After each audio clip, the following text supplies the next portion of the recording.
സാക്ഷാൽ പ്രകാശം, സാക്ഷാൽ വെളിച്ചം കർത്താവാകുന്ന യേശു ക്രിസ്തു. അല്ലാതെ യേശു ക്രിസ്തുവിന്റെ ഫോട്ടോ വെച്ചേച്ച് മെഴുകുതിരി കത്തിക്കുന്ന നല്ല പ്രകാശം. യോ മിശിക ഇരുട്ടത്തിരിക്കുക, എന്നാ വെട്ടം കണ്ടുപിടിക്കുക, നിന്റെ മെഴുകുതിരി ഒന്നും മിശിഹായ്ക്ക് വേണ്ട. മനസ്സിലായോ?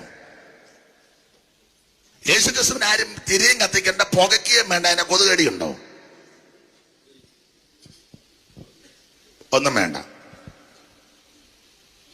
യേശു ക്രിസ്തുവിന് ആരും ഭക്ഷണം കൊണ്ട് കൊടുക്കണ്ട, അവൻ ജീവന്റെ അപ്പമാണ്. കർത്താവിനെ ആരും വെട്ടവും കാണിക്കണ്ട, അവനാ സാക്ഷാൽ വെളിച്ചം. അല്ല അതിന്റെ 50 പൈസയുടെ വെട്ടത്തിരിക്കുന്ന ആളല്ല യേശു. അവൻ സാക്ഷാൽ വെളിച്ചമാണ്. അവൻ മാത്രമാ വെളിച്ചം. ആ ദിവ്യ വെളിച്ചമാകുന്ന ക്രിസ്തു ഇരുണ്ട ഹൃദയത്തിലേക്ക് വന്ന് പ്രകാശിക്കണം എന്ന് പറഞ്ഞാൽ രക്ഷിക്കപ്പെടണമെന്ന്.